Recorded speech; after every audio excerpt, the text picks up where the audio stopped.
Anggaplah ini adalah dunia pertarungan sesungguhnya. Seandainya Bang Jo, saya persilakan jalan pertama, apa yang akan Abang lakukan? Yang Abang akan keluarkan terlebih dahulu. Ketika saya catur ini seperti apa nanti kinerja saya akan membuat langkah itu bukan depan, itu pion dulu, bukan. Oke. Ya. Bagi Kenapa? saya pion ini adalah pendukung saya yang akan saya bukan saling membunuh, tapi bagaimana menikmati proses untuk membangun organisasi yang lebih bagus. Ya. Saya akan membuat langkah kerja terlalu kuda. Saya langsung satset aja lah.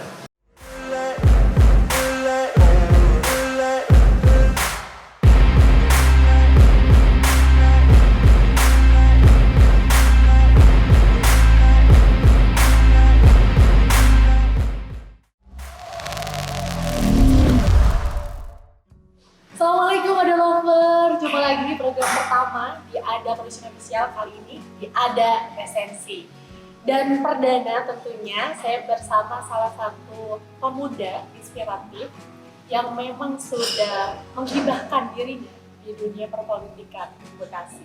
Siapa lagi kalau bukan Bung Giovanno Nahampun SH. Assalamualaikum. Waalaikumsalam Mbak Resti, dan selamat nonton dari Ada Esensi, dan salam buat ada lovers. Oke, teman-teman, Bang Gio ini salah satu pemuda yang juga mencalonkan dirinya sebagai anggota legislatif DPRD Dapil 2 Cikarang Barat dan Cibitung. Sebelum kita jauh-jauh bahas mengenai tema kali ini ya Bang Gio ya, peran pemuda dalam percaturan politik. Kita sama-sama tahu tentunya bahwa pemuda ini sangat penting banget, betul kan ya, dalam menjaga kondusivitas, dinamika yang memasuki tahun-tahun politik di demokrasi kali ini. Apalagi memang isunya pemuda ini meledak banget ya, sampai ada beberapa calon yang dikirimkan dengan diksi-diksi pemuda. Nah, kita sebagai pemuda tentunya terpanggil juga kan untuk membicarakan ini. Dan di awal saya pengen tahu apa sih yang melatar belakangi Bang Gio untuk terjun di dunia perpolitikan? Saya secara pribadi kenapa saya ingin terjun di dunia politik ini, karena memang perlunya peran aktif dari pemuda ya. Peran aktif pemuda, karena memang selama ini pemuda itu mungkin dianggapnya sebagai hobi saja, ya. Apalagi pemuda saat ini kebanyakan itu masih menikmati masa-masa mudanya. Itu masa-masa mudanya seperti apa? Dia jalan-jalan, dia hiburan, dia macam-macam lah, dia main game atau apa. Tapi ada hal yang dilupakan oleh para pemuda, ya kan? Bahwasanya pemuda yang zaman dulu sebelum kemerdekaan itu sangat benar-benar ingin bangsa ini merdeka dari penjajahan.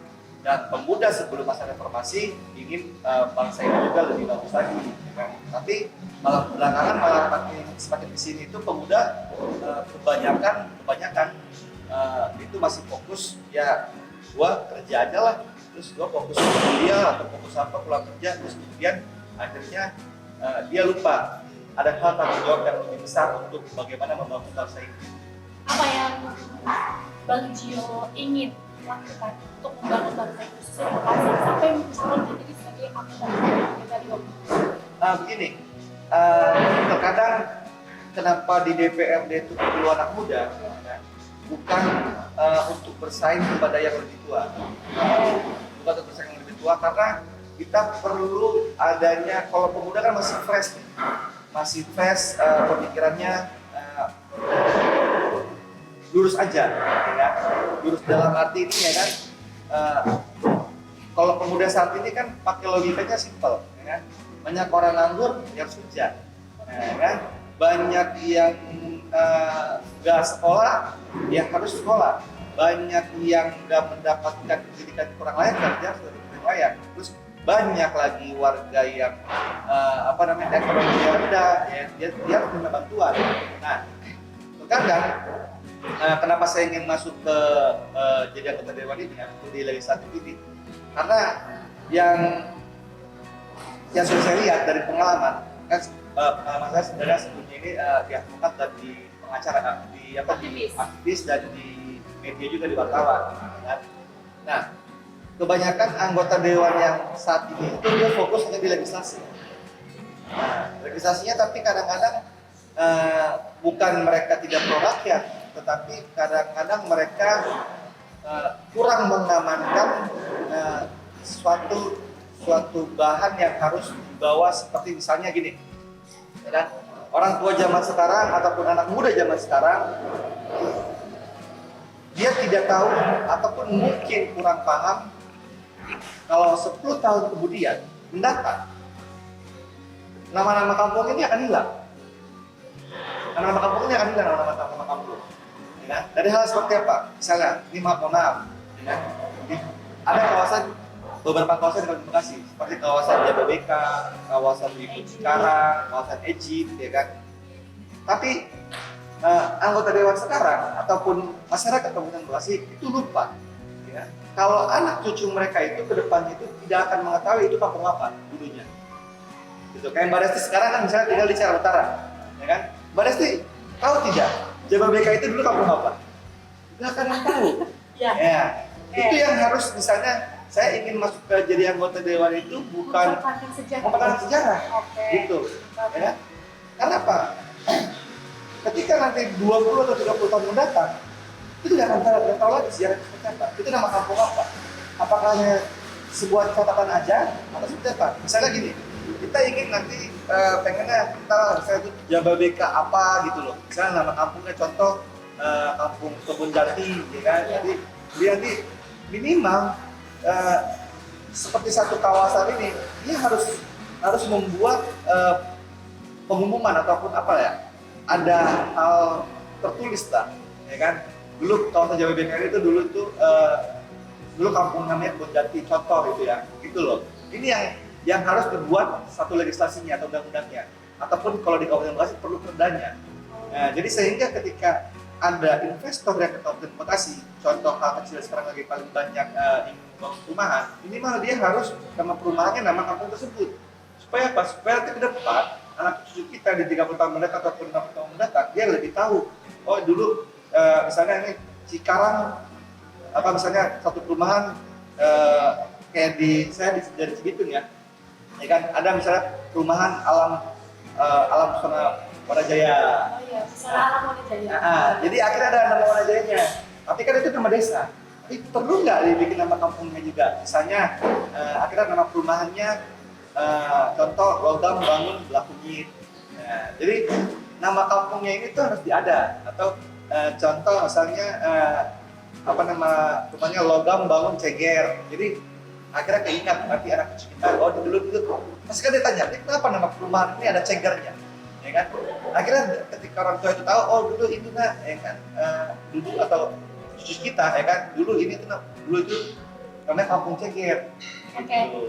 Tapi Bang, kalau kita ngomongin orang Bekasi ya, mereka tuh nggak terlalu pengen tahu sejarah, tapi pengennya masa depan. Ya kan? Karena nggak mau ngomongin masa lalu, ngomongin masa depan dong orang Bekasi gitu kan. Jadi kalau ngomong masa depan pengennya yang jelas-jelas yang nggak mungkin kayak gitu. Secara kasat mata, kalau ngomongin sejarah mereka nggak dapat feedback selain pengetahuan. Nah, tantangannya sebagai anak muda nggak semuanya aware di isu yang nggak pengetahuan gitu loh Bang, ya kan? Menghadapi permasalahan itu ya kan? Dengan visinya Abang untuk mempertahankan sejarah di Bekasi kayak gitu Bang. Nah, dari semuanya hal yang ingin saya kerjakan nanti, ya, salah satunya adalah ketika anggota dewan itu sebagai legislasi, ya pertama saya harus membuat itu.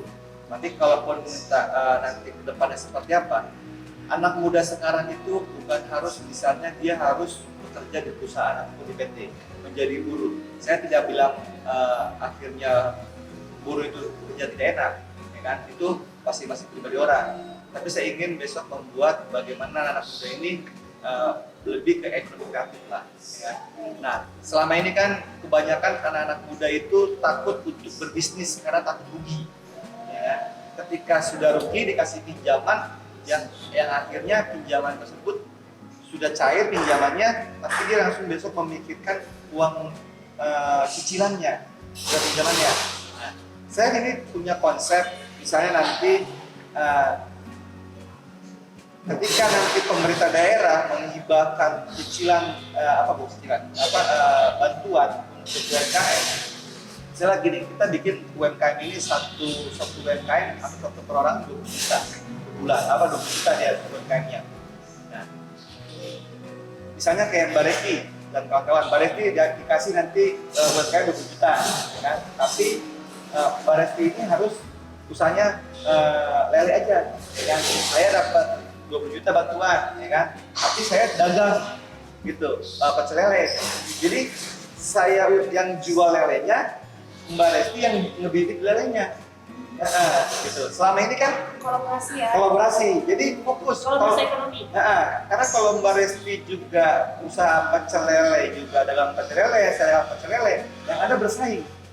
Yang ada bersaing yang hingga akhirnya bisa-bisa pembeli pun minim, ya kan? Gitu. Karena kan banyak yang menjual pecel lele. Tapi kalau kita bikin konsep UMKM ini, Mbak Resti yang ngebibit lele, saya yang ngejual, gitu. Jadi ketika pun nanti itu laku, kan ini saling kolaborasi. Nah, akhirnya ini perlu juga dan namanya pendamping UMKM. Jadi saya inginnya itu satu desa itu minimal per tahun itu ada anak-anak muda, ya kan? Minimal ada 20 aja. Buat bahan contoh 5 tahun program kerja ini pemerintah masukan buat pemerintah daerah 20 aja per desa. Kalau ini berjalan 20 desa ini dengan didampingi satu pendamping UMKM, dan akhirnya ini bisa anak muda pasti ingin bicaranya UMKM. Enggak lagi dia akhirnya kerja di perusahaan, tapi dia bagaimana mengembangkan usahanya. Gitu. Oke, sebelum kita lanjut nih ya teman-teman, ngomongin masalah dua visi abang. Saya udah catat tadi dua visi Bang Jo untuk Bekasi. Pertama, untuk mempertahankan sejarah. Caranya gimana? Menghidupkan ekonomi kreatif, kolaborasi ekonomi kreatif pemudanya, gitu kan. Nah, nanti saya pengen ulik lagi tuh dua hal itu lebih jauh gitu ya Bang Jo. Tapi saya pengen nyinggung kilas balik Bang Jo terlebih dahulu nih, buat teman-teman juga tahu kan, sehebat ini Bang Jo itu dilatar belakangi dari proses yang bukan kali-kali ya, nggak proses yang langsung jadi gitu ya. Ada prosesnya, kita kan ya, udah yang pakai proses. Oke. Nah, Bang Jo itu aktif sebagai aktivis dan juga tadi sebagai apa Bang? Jurnalis juga. Oh, jurnalis sebagai Advokat jurnalis. juga. Oke. Terus apa yang melatar belakangnya Abang dari dua hal yang independen terus masuk sekarang jadi bagian partai politik. Dan itu hari ini masuk di partai politiknya PDIP. Ya kan? Kenapa? Jadi memang buat ada lovers, saya ini berpolitik itu sudah lama ya, sejak umur 20 tahun. Di umur 20 tahun masih muda banget. 20 tahun saya sudah menobatkan saya ingin partai politik walaupun itu dari bawah. Saat ini saya masih menjabat Wakil Ketua DPC Bidang Pemenang Pemilu Kabupaten Bekasi. Kemudian saya juga aktif di cabang olahraga, di e-sport Indonesia, dan saya juga aktif di Pradi. Kemudian saya juga saat ini memang mendapatkan kepercayaan menjadi Kepala Badan Saksi Nasional atau BSPN Kabupaten Bekasi. Nah, kenapa saya bisa terjun langsung di partai politik? Ya kan? Karena ada hal yang saya harus membangun, misalnya saya pernah ingat di tahun 2016 itu teman saya itu ada yang ketabrak kereta di Wanasari kan. Wanasari yang sekarang jadi ada Bekasi gitu. Nah, dari hal situ saya langsung bagaimana membuat usulan bagaimana underpass Cibitung itu dibangun. Saya dengan di medianya saya beritakan terus supaya ada underpass Cibitung. Kemudian saya dengan bergabung dengan membawa sejenis surat ataupun berkas ke Kementerian Perhubungan bagaimana underpass Cibitung itu dibangun. Nah, dari hal kecil aja kita bisa membangun sebenarnya, membangun suatu daerah, satu lingkungan. Nah, kemudian di saat saya selama turun ini, selama saya di partai politik, ya, teman-teman pernah datang nih, kan Gio ini sudah di partai politik, udah temannya anggota dewan, ya kan? Ini anggota dewan, bisa dong kita mengusulkan pembangunan. Nah, Akhirnya RT RW yang pernah kenal sama saya, ya kan, dia bawa proposal buat membangun lingkungannya dari sarana olahraga, irigasi, jaling sampai jalan besar, terus sampai lampu PJU dan PCL, biar itu penerangan jalan lingkungan, ya kan, itu dibangun semua, dibangun semua. Nah saya melihat begini, kenapa warga masyarakat begitu percaya, bukan begitu percaya, ya kan, mau memberikan itu, saya bisa membangun itu. Kenapa mereka tidak bisa ini RT/RW, ya kan? Kenapa dia tidak bisa melalui proses mekanisme yang ada di musrenbang, ya kan? Karena di RT/RW itu kan dia ada musyawarah dusun, kemudian ke musrenbang desa, ke musrenbang kecamatan, ke musrenbang kabupaten. Ini kan usulan-usulan dari RT/RW yang harus sebenarnya pemerintah daerah membangun itu, ya kan? Gitu. Nah, tapi di luar itu ternyata kebutuhan yang usulan itu sampai puluhan ribu. Jadi mereka itu perlu namanya ada pendampingan dari anggota dewan. Nah, karena saya bukan anggota dewan, tapi teman saya anggota dewan, karena saya di partai politik, saya punya teman-teman anggota dewan, mereka percaya dengan saya. Gitu. Dari hal situlah saya didorong nih sama RT RW semuanya sama teman-teman saya, udah kamu jadi anggota dewan aja. Udah jadi anggota dewan aja, supaya apa? Supaya kita juga warga bisa enak membangun lingkungannya. Gitu. Jadi kalaupun paradigma selama ini di masyarakat itu jadi caleg itu harus perlu uang banyak, ya kan? Kemudian kita harus mempersiapkan di malam hari uang cendol, kata kasarnya, sampai miliaran rupiah. Bagi saya membuktikan itu, ya kan? Saya bisa membuktikan itu tanpa ada uang cendol, tanpa ada uang. Saya mungkin salah satu caleg di Kabupaten Bekasi yang miskin. Dia nggak punya uang, ya kan? Tapi saya mungkin salah satu caleg yang terkaya. Terkayanya apa? Ya kan? Saya bisa dengan nilai kritis saya, waktu saya zaman di aktivis dan di media, saya kenal dengan beberapa pejabat. Saya dengan nilai kritis saya bisa namanya menarik anggaran aspirasi ke lingkungan, gitu. Kenapa? Uang negara ya harus kembali ke rakyat, ya kan? Gitu. Jadi saya bisa ngambil. Itu kan bicara akses aja, gitu. Nah, dari situlah saya akhirnya bisa membuktikan ke masyarakat, oh ternyata jadi caleg juga nggak perlu banyak. Tinggal bagaimana calegnya, dia bisa membuktikan, meyakinkan masyarakat tidak, ya kan? Perlu tanpa uang juga bisa jadi dewan. Itu yang membuat saya akhirnya dengan dorongan ini, yaudah kalau mau kalian para teman-teman pada mau saya jadi anggota dewan, tapi saya nggak punya uang. Dan alhamdulillahnya Mbak, ya kan, saya baju boleh dibikinin. Baju kampanye, masuk jaket juga dibikinin. Gitu. Ada yang nyumbang lah, ada yang nyumbang 5.000, ada 10.000.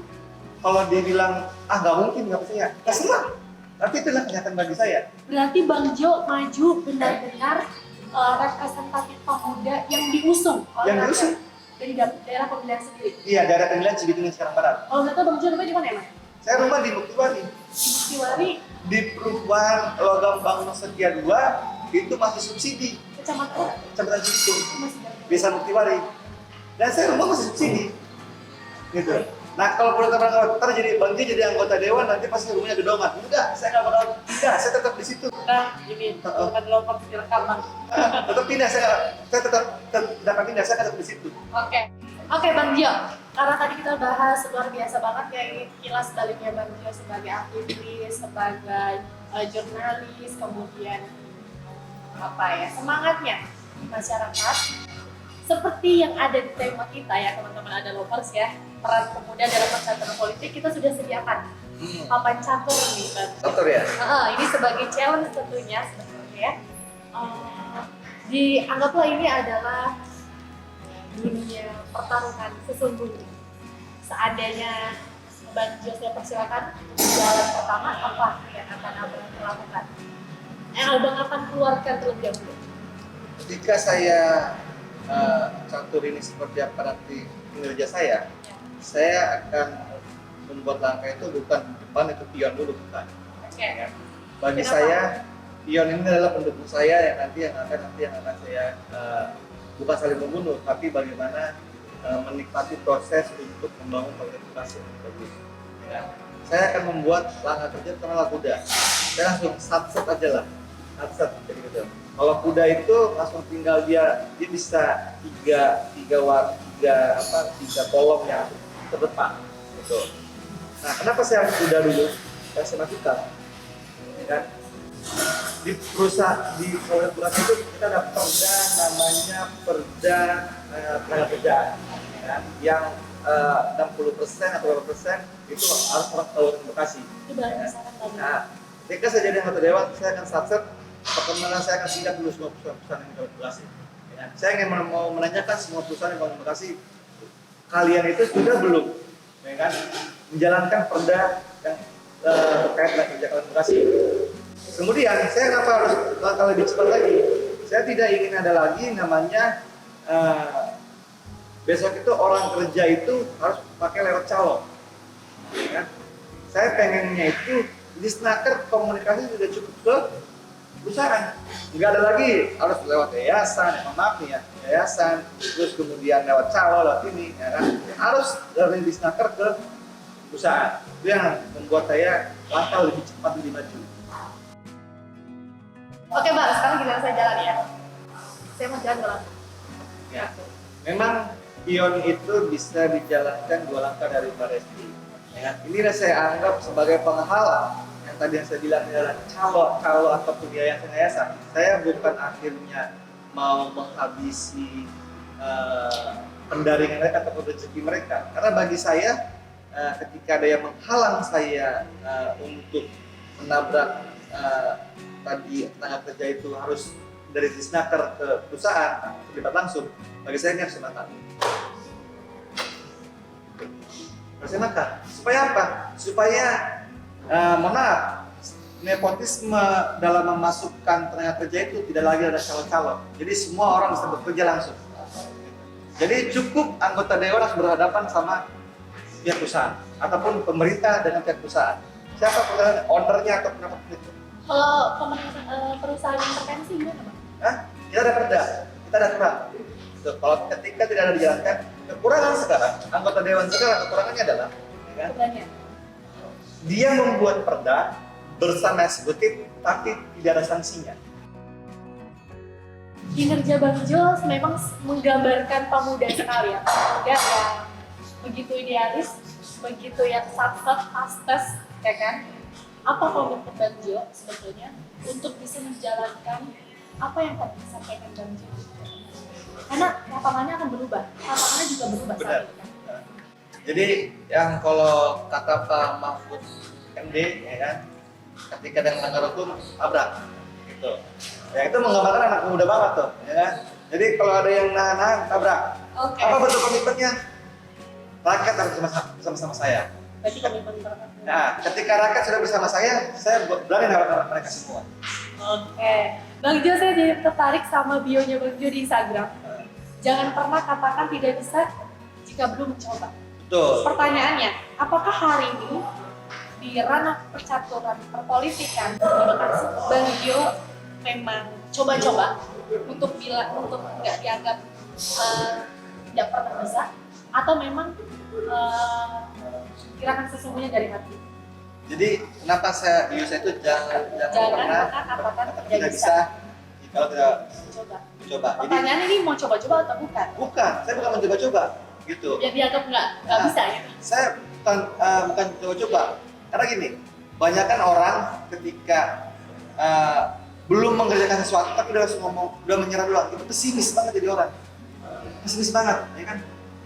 Kalian belum nyoba, tapi kalian udah bilang, ya kan, nggak bisa, ya kan? Gitu. Sama dengan misalnya kamu anak kecil, ketika dia ingin mau jalan, dia kan harus coba dulu, baru bisa jalan. Gitu. Apakah anak kecil ngomong, saya nggak bisa jalan? Kan nggak ngomong dia. Dia jalan, dia coba dulu, jalan dulu gitu loh. Walaupun itu jatuh, coba lagi, jatuh, coba lagi sama dia. Dan anak kecil nggak pernah ngomong nggak bisa. Saya nggak bisa jalan, tapi dia tetap bagaimana sudah bisa jalan. Proses. Jadi proses saya hari ini adalah yang tadi saya gambarkan di awal, ya kan. Saya bisa seperti ini, bisa maju sampai seperti ini yang tinggal beberapa kali lagi pemilu, itu karena proses yang dari teman-teman yang sudah sediakan saya. Bukan saya menyediakan mereka, tapi mereka lah yang menyediakan saya menjadi anggota dewan. Percaya atau tidaknya, itu sudah di PDI Perjuangan, ketua DPC itu juga dulu sama naik jadi anggota dewan, sama sekali tidak punya duit didukung. Beberapa kita anggota dewan yang sudah jadi saat ini. Oke Bang Jo, karena Bang Jo melakukan proses gitu ya, saya persilakan Bang Jo untuk minum dulu biar gak tegang. Kita udah terlalu hot dan panas sekali ya teman-teman. Karena ngomongin pemuda memang luar biasa ya Bang Jo. Gironya tuh akan menggebu-gebu, saya merasakan banget vibrasi Bang Jo yang sangat gregetannya terhadap Bekasi ya Bang Jo. Sama sepertinya saya waktu masih kuliah sering demo-demo anggota dewan. Oke, apa hal menariknya Bang? Hal menariknya, ketika saya nanti jadi anggota dewan, saya perlu teman-teman pemuda yang demo saya. Gitu. Kenapa? Saya ingin membangun Bekasi ini bareng-bareng. Gitu. Karena apa? Satu orang Giovanna pun ataupun satu orang anggota dewan ataupun 50 anggota dewan yang nanti itu tidak bisa namanya mengawasi perkembangan yang ada di Kota Bekasi. Dan itu perlu orang-orang yang ada membawa. Tidak Bang Jo, cukup welcome sekali. Cukup welcome sekali. Mahasiswa. Kalau perlu demo. Gitu. Karena apa? Ketika sudah di demo kan berarti emang yang penting demonya berbobot. Ya kan? Dia harus ada apa namanya? Kalau di kuliah itu riset, nah itu diskusi. Jadi ketika punya ada landasan. Jadi kita pun enak memanggil perusahaan, apalagi saat ini limbah di mana-mana, Mbak. Betul. Nah sebelum kita lanjutin ya mengenai peran pemuda di dalam persatuan politik, teman-teman jangan lupa nih kunjungi juga semua situs medianya, ada brosur official karena kita ada program terbaru, dia ada resensi, jadi itu banget partisipasi, tidak ada lover semuanya. Dan terima kasih juga buat ini Hotel Harper Cikarang by Aston, dan juga jangan lupa bisa dikunjungi nih medsosnya Bang Giovanna 22 ya, luar biasa sekali followersnya. Bang Jo ini kan tagline-nya selain jangan pernah katakan tidak bisa jika belum coba, juga bikin tagline pejuang pemikir, pejuang pemikir, pejuang. Apa filosofi dari pejuang pemikir, pejuang? Kalau misalkan kita sebagai pejuang, ya kita harus berpikir. Itu. Ketika kita sudah berpikir, kita harus berjuang. Misalnya gini, saya kuat, ya kan? Saya kuat, tapi saya juga perlu berpikir langkah apa yang mau saya kerjakan. Ketika saya sudah berpikir langkah apa yang saya kerjakan, ya akhirnya saya harus berjuang kembali. Gitu. Jadi menuju jalan ke depan itu ya harus punya semangat yang tinggi. Percuma kalau kita berpikir tapi nggak punya semangat, gitu kan? Nah, pejuang itu maksudnya punya semangat.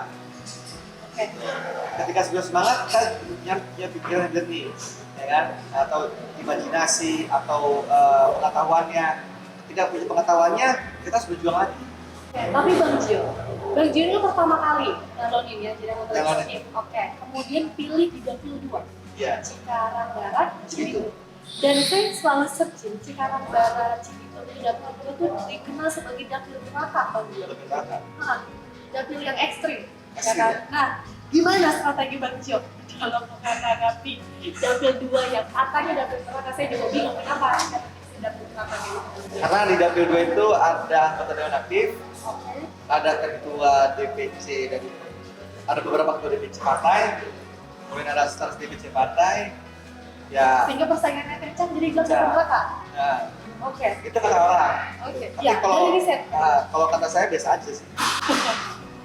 Biasa aja. Kemudian strategi abang apa saat memang rivalnya adalah orang-orang pemain yang sudah mahir di dalam percaturan politik? Kalau abang pemuda Bekasi yang baru terjun secara praktisnya gitu ya Bang ya?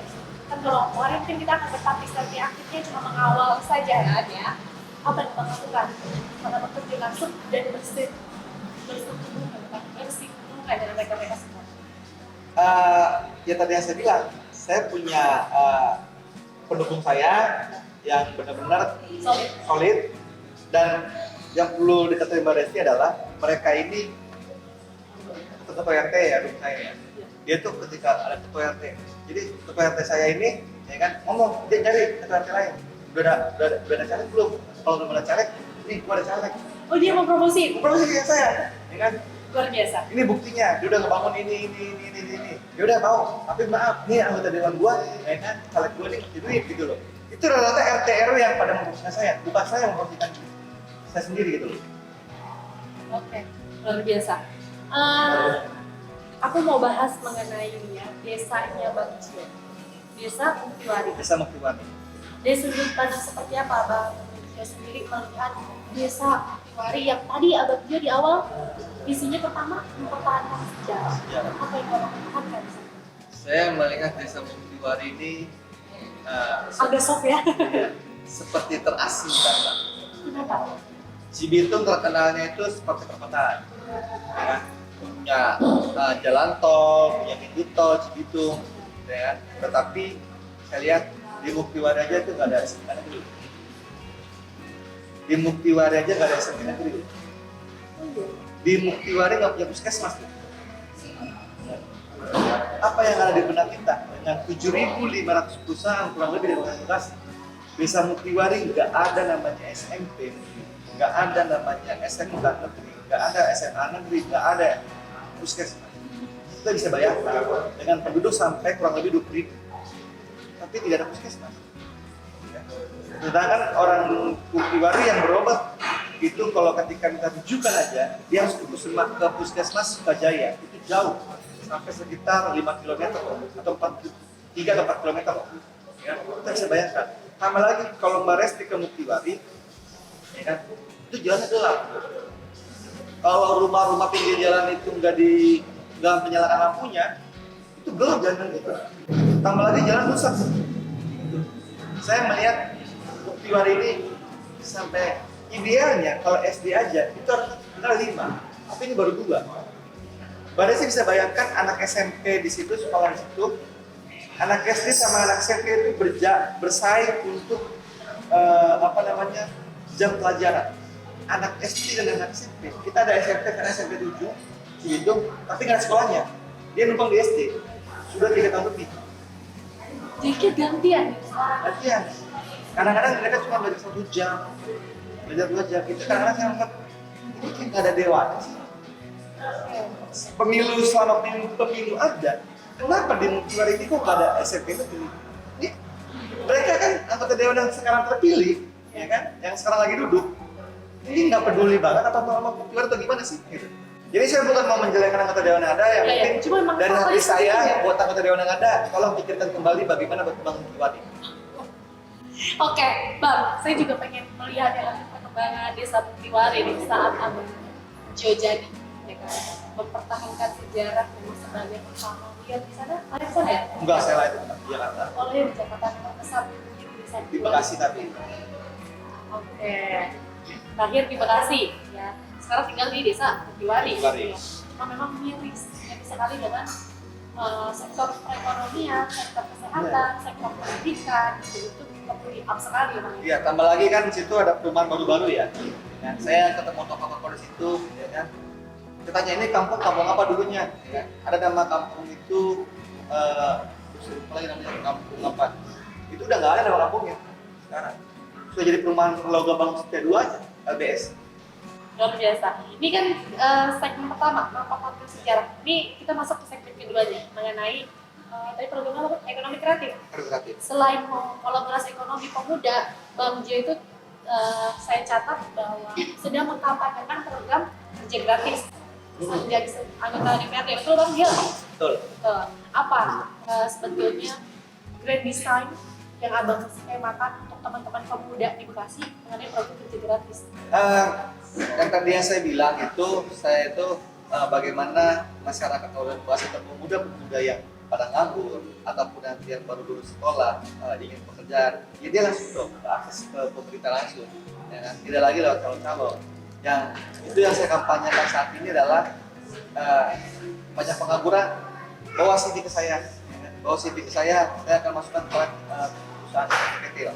Akhirnya dari sekian banyak orang saat ini sudah beberapa yang masuk ada puluhan orang sudah masuk di perusahaan dan mereka tidak sentuh 1% pun biaya.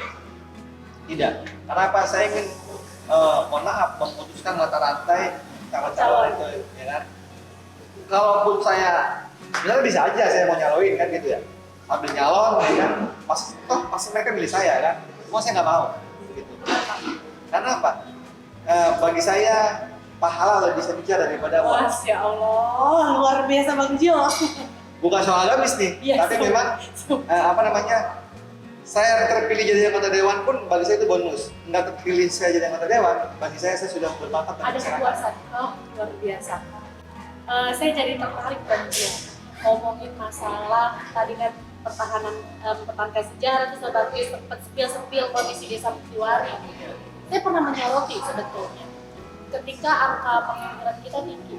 Kemudian banyak juga angka anak-anak produktif yang tidak memiliki akses pendidikan yang cukup di Bekasi bahkan. Kebanyakan mereka cuma SD, SMP, SMA, apalagi yang perempuan. Ya udah, karena masih ada konotasinya yang perempuan gak usah sekolah tinggi, nanti kita ngurusin ibu rumah tangga, gitu, terus campur dari sumur, gitu kan.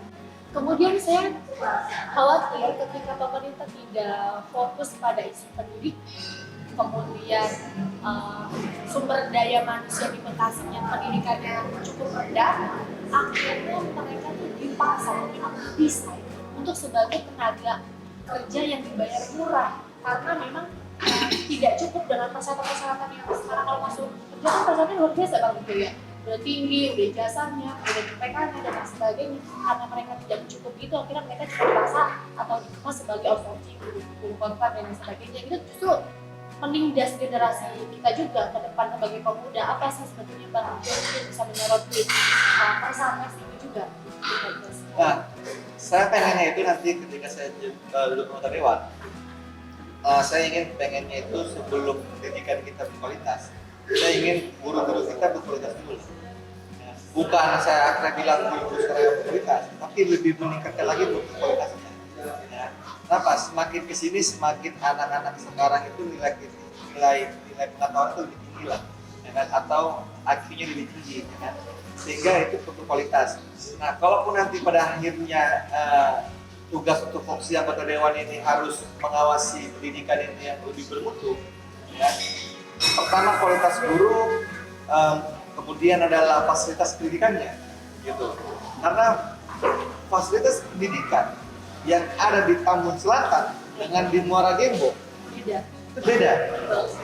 Saya kira ini ada harus kesamaan. Nah, karena saya bukan anggota dewan, ya kan, masih belum ada dewan, saya selalu kritik itu, ya kan, ingin pemerataan pendidikan. Nah, saya sebenarnya mau jadi anggota dewan ini pengen tahu dulu kenapa ini bisa merata, apakah karena kekurangan anggaran atau apa, ya kan? Minimal ada hal yang diprioritaskan. Kalau tiap tahun itu kan hampir kurang lebih itu 1 triliun lebih untuk infrastruktur atau pembangunan, ya kan? Tetapi pada akhirnya itu jadi simpa sampai ratusan miliar. Nah, kalau mau dibikin di konsep, ya kan, ini kerjaan eksekutif, ya kan? Kalau perlu di konsep, ya udah loh, kita tahu takarannya ini bakal simpa, ya kan? Kalau ini bakal simpa ya sudah, jangan disponsori semua. Ini malah dibagilah 200 M untuk memperbaiki fasilitas pendidikan. Gitu. Sehingga apa? Ketika dia sudah mendapatkan fasilitas pendidikan, minimal dia mampu nanti bersaing, ya kan? Bukan lagi di daerah Bekasi, mohon maaf, ya kan? Di daerah Bekasi bersaing untuk jadi guru, tapi dia bisa bersaing di luar negeri, gitu loh. Luar negeri. Salah satu contoh itu di SMK Negeri Soto Cikarang Barat. Kebetulan saya memang alumni situ, ya kan? Rata-rata yang lulus di sana itu diciptakan untuk bersaing sebagai pekerja. Ya maaf ya, bukan level di Indonesia, tapi level di luar negeri. Ya alhamdulillahnya banyak alumni SMK Cikarang Barat itu bekerja di Korea Selatan, di Jepang, di luar negeri lah, tiap tahunnya. Nah, tetapi ini kan menjadi kecemburuan bagi daerah-daerah lain. Kenapa ini nggak disamakan semuanya? Yang pertama, fasilitas pendidikan kurang, nggak merata. Itu guys sebagai anggota legislatif ya, Pengawasannya, bukan nggak dorong. Kalau misalnya nanti eksekutif ataupun kepala dinas tidak mau menganggarkan untuk perubahan fasilitas pendidikan, ya anggota dewan yang ada di badan anggaran nggak coret aja, tinggal ganti, tinggal alihkan. Jadi gitu sih simpelnya. Itu yang saya ketahui. Karena saya memang banyak belajar lah dari anggota dewan yang sudah aktif di sana. Oke. Bang Jo, ada satu penutup pertanyaan yang mungkin sebagai closing ya sebenarnya dari diskusi kita. Aku nangkep banget semangatnya Bang Gio sebagai peran pemuda yang ingin membuktikan kepada semua orang bahwa kita sebagai pemuda kita bisa punya rumah sendiri. Benar. Ya Bang Gio ya. Karena banyak orang-orang yang memang menjabat sebagai anggota dewan hari ini yang belum kasih makan kasih, mereka racikannya beda. Kalau tangan orang tua, nggak tahu apakah ada Bang Gio, dia tahu apakah ada tadi desa Buktiwan seperti apa kondisinya di Barat Barat sampai menganggap mungkin konotasi yang juga sebagai dapur negara atau Bang Gio biasa aja, biasa aja teman-teman ya kan. Dan tadi Bang Gio seperti dia, Bang Gio satu-satunya kader DPC PDI Perjuangan yang diutus sebagai juru kampanye Ganjar Mahfud Iya, Jawa Barat. ya. Saya pengen tanya, apakah majunya Bang Gio sebagai calon legislatif itu rasa memenangkan pasangan capres-cawapres? Oh itu harus. Untuk memenangkan Pak Ganjar Mahfud itu harus. Gitu. Karena supaya program ini berjalan. Gitu. Apalagi misalnya banyak yang diketahui masyarakat, Pak Ganjar Mahfud ini sudah mempersiapkan satu kartu keluarga, satu perjalanan. Nah, gitu. Kemudian banyak yang mendekati orang. Sekarang kan sudah ribet. Mau ngurus orang masuk rumah sakit harus pakai kartu BPJS, kartu KTP, ribet dah. Pak Ganjar masih simpel. Cukup KTP saja, dia bisa mengakses mana-mana. All in. All in. Salted astes. Starter tastes. Oke. Bang Gio terakhir pesan dan harapan untuk teman-teman ada lovers semuanya. Pesan saya buat teman-teman ada lovers ya kan, jangan pernah menyerah karena setiap tahun ada perubahan. Apalagi kita yang ada ketahui sama orang, setiap 5 tahun tanah kita berkurang. Kita berkurang. Setiap tahun kita berkurang untuk apa? Untuk perumahan. Pikirkan masa depan dari sekarang supaya sama-sama membangun. Luar biasa sekali Bang Gio, mantap ya. Saya semangat sekali kalau bertemu dengan pemuda-pemuda seperti Bang Gio karena ngomongnya gagasan, bilang ngambang gitu ya, tapi satu tas. Teman-teman ada lovers dan tentunya menarik sekali bertemu dengan Bang Gio, pemuda asli Bekasi yang memang tinggal di salah satu daerah di Cibitung, Kecamatan Cibitung. Dan tentu ada 2 hal poin yang kita bisa presensikan pada hari ini, bahwa peran pemuda menjadi salah satu peran yang paling strategis untuk memperbaiki tatanan yang ada di Bekasi. Karena kalau pemuda muda yang ada di Bekasi, peran pemuda yang bisa menjaga menciptakan iklim lingkungan, iklim yang kritis di Bekasi, sesungguhnya Bekasi akan terus sama seperti ini saja. Maka tentu yang kami sampaikan Bang Gio, ada 2 hal yang perlu dilakukan. Pertama, mempertahankan sejarah. Yang kedua adalah mari sama-sama kita bergerak untuk menciptakan kolaborasi ekonomi kreatif yang maju untuk masyarakat Bekasi sendiri. Kita bisa dengan sama-sama, kita bisa dan kita mampu untuk memperbaiki Bekasi bahwa kita adalah tuan rumah di Bekasi. Salam untuk teman-teman developer semuanya. Jangan lupa saksikan selalu program Ada Resensi. Terima kasih Bang Gio.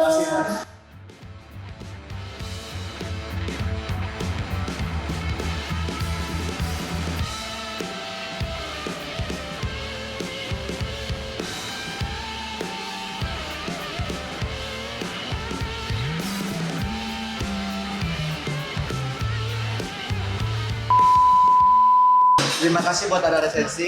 Saya ingin kedepannya bukan hanya hari ini saja untuk diskusi-diskusi tentang bagaimana membangun Bekasi. Saya berharap bagi pemuda-pemuda lain ataupun anggota dewan lain, caleg lain, yuk kita bareng-bareng ada resensi supaya apa? Supaya pengetahuan masyarakat lebih banyak tahu dan ini mengembangkan bagaimana pemuda-pemuda. Itulah.